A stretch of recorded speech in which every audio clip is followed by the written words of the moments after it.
But I digress from the point. The first point I wanted to make is, how do we make marriage easy?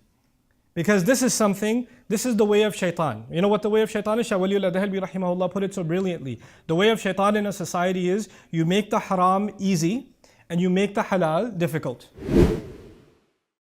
When Allah says, get young people married, or get non-married people married, allow them to get married, this is a broad commandment. And who does it apply to? You would think it applies to people, okay, once this boy has graduated from school, once he's got a good job, once he's got a good amount of savings, once he's got a little bit of the return on investment paid back to his parents, once he's done all this, and this, and once everybody else in the family is taken care of, then we'll think about getting him married. Because if we get him married right now, all of his attention will go to his wife. We're not going to get anything. So this is our son, this is our investment. We need to get our money's worth first before we allow him to get married. And even when we do get married, this needs to not just be a matter of our material gain, this is a matter of family pride. We need to make sure that's someone that we can show off. Someone that we can be proud of and take lots of pictures and invite, have a huge gathering ceremony and be able to show that we married in an upper class family, etc., etc. So the considerations for how you get somebody married, you put age restrictions on your men and your women, as a matter of fact. And for women, it's the exact opposite. In many families, the moment she turns into a teenager, they start getting like, I need to get rid of my responsibility. It's like a disease in your home that you want to just get rid of. That you want to throw this girl out. And there are young women that are depressed because their fathers and their mothers, all they talk about is, you're still sitting at home. You're not getting married. You're still sitting at home. And on the other hand, the opposite is these young men that want to get married, and the parents say, no, not yet. You're not ready. You're not ready. Look at what the ayah does. وَالصَّالِحِينَ مِنْ عِبَادِكُمْ وَإِمَائِكُمْ. Even get the good among your slave men and women. Back then, there was a slave society too. And the people that are making virtually no money are the slaves. Allah says, get them married too. So the rationale that somebody has to be at a certain economic status before you think about marriage was crushed by one statement, removed from the equation. The only thing mentioned in the equation is, are they of the age? Should they be married?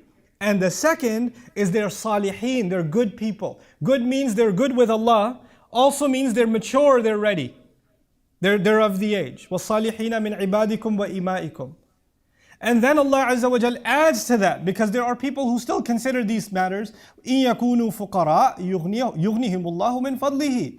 If they happen to be bankrupt, if they don't have a lot of money, don't worry, that's not your problem. Allah will give them wealth from His own blessing. Because bankruptcy to Allah is a lesser problem. But aima means lots of people in society that are not married. That's a much bigger problem. Not having money is a less problem. But not having people tied down in healthy relationships, that's a much, much bigger problem to Allah. When I was studying this word, I even found a narration, أَنَّهُ كَانَ يَتَعَوَّذُ صلى الله عليه وسلم من الأيمة. Rasulullah صلى الله عليه وسلم used to actually seek refuge from a society with a lot of single people. He used to be worried about the ummah becoming people, a lot of single people just happy the way they are. And they're not happy the way they are, it's just that their families kept pushing them candidates that they're not interested in. And the one they wanted to marry, they're not allowed to marry. And so they say, whatever, I'll just stay single. And when somebody says, I stay single, doesn't mean I stay an angel. Let's be very clear what that means. If there's a 30-year-old, and he's a professional, and he's making good money, and she's 29 years old or 28 years old, and she's graduated from school, and she's not married, that does not mean temptation hasn't come to them, sin hasn't come their way, that they've just lived this pious life like they're living in the city of Medina back in the day. And by the way, even the city of Medina had its issues. The city of Medina had pretty crazy situations. If you study the life of the Prophet ﷺ carefully, and what happened with the companions around, stuff happened. Just this morning I was reading about the narration of a Sahabi who went back to Makkah, and he used to have literally a girlfriend. The words in the narration are Khalila, a girlfriend, back before he became Muslim. And she saw him and she goes, Malak, what's wrong with you? Don't you want to be alone with me again? Literally that's what she said. And he said, well, there's Islam between you and me now. That's what he said. And she got mad at him, and she got her brothers and friends to beat him up. And he says, fine, okay, the only way for us now is I have to marry you. And she says, fine, marry me. He goes, I have to ask the Prophet first. Because he doesn't know if he can marry someone who's a non-Muslim. So he goes back to the Prophet ﷺ and he asks him, and then the ayat came down, لا تنكحوا المشركات. Don't marry mushrik women until they believe. If she wants to accept Islam, fine. If not, then no. If she wants to leave her pagan ways, then fine. But I digress from the point. The first point I wanted to make is, how do we make marriage easy? Because this is the way of shaitan. You know what the way of shaitan is? Shah Waliullah Dahalbi rahimahullah put it so brilliantly. The way of shaitan in a society is, you make the haram easy and you make the halal difficult. And when that happens in a society, shaitan is won. Because people will gravitate towards what is easy. So today, if you want pleasure for your eyes, what can you capture on a screen, where the places you can go, the access that you have at your workplace, at your campuses, on your mobile devices, on social media platforms, on dating apps, you name it. All of that has become easy. And while the door to haram, to fulfill, because human beings, men will have desire for women, that's something Allah put inside them. It's not going to go away. Women will want companionship. It's something Allah put inside, it's in their nature. That's why families come together anyway. When that is the door to the unhealthy, the filthy, the impermissible is wide open. And then that young man comes to his parents and says, I think I need to get married. I know I'm only in my 3rd year of college, but this is getting out of hand, Mom. This is getting out of hand, Dad. And he doesn't say, Dad, my hormones are driving me crazy. Man, the girls on campus, I don't even know what to tell you. Seriously though, this one girl keeps texting me out. He's not going to talk like that to his dad or his mom. He's just going to say, Mom, I think I need to get married. He's going to code it in a nice way. And then what do parents do? They humiliate this young man. Oh, can't hold it in, huh? Can't control yourself? Well, I was 40 when I got married, and your father starts giving you lectures. Like, how are you 40? You're 50 now. So what we've done as parents oftentimes is oppress and suppress what naturally Allah put inside of us, especially in a time when the haram is wide open. Then you have to go out of your way to make the halal easy.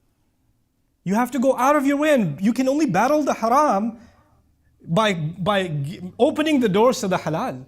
And to be able to say to our young men and women, this door is open for you. Before you ever even think about making a mistake, come talk to us, let us know. Look, your family pride, you wanted your son or daughter to marry somebody within the race, within the city, within the village, within the extended cousins, God knows what you had in mind for them. You had all these dreams for them. If you wanted to have them marry within the village, why didn't you stay in the village? Why did you bring them here? Why did you let them go to college? Why did you let them see the world? You are trying to pretend that the world is still what it was. It's not. The world has changed. The world was even different from the Meccan Sahaba. When they moved to Medina, the Sahaba noticed, these are not like women of Mecca. This is different. Society was different for them. When people migrate, there's a new society. And we have to adapt to that. And to refuse to accept that is a form of oppression. It actually goes against the ayah that says, allow people to get married. Open that door up. Which comes to the next point. When some proposal comes your way, you have daughters. Like I have daughters. May Allah Azza wa Jal help all of us who have daughters. And sons too. I'll throw them in the dua. But but if you have daughters and some proposal comes, she's of the age, it's a good match, she likes him, it's okay to ask, do you like him? It's not haram to ask. It's actually an important thing to ask. Do you like him? She says, I don't like how he looks. Done. Finished. You can't force them anymore. I'm not attracted to him. Astaghfirullah. That will come. Allah will put it in your heart. No, it won't. That's not how it works. If she says, I don't like him, he's too fat, he's too short, he's ugly, I don't like his personality. Whatever she says, she doesn't even have to give you a reason. She doesn't. She could just say no. That's it. And by the way, later on in this ayah, I won't get time to get to it, but I'll just refer to the phrase, وَلَا تُكْرِهُ فَتَيَاتِكُمْ عَلَى الْبِغَاءِ. Don't force your young girls to rebellion. That's the phrase in the Quran. Don't force your young girls to rebellion. And the immediate interpretation actually of it was, don't make young women go into prostitution. Because in Medina, that's what they did with slave women. They used them to make money off of them as pimps, and they used to literally pimp them in the streets. That's what they did. And Quran came and spoke against that. But the phrasing Allah used wasn't just about prostitution. He made it wide open. Why is it wide open? When you force a woman to get married to someone she doesn't want to marry, when you put emotional pressure on her and say, if you don't marry him, nobody's going to marry you, your family's going to be humiliated, we've already printed the cards.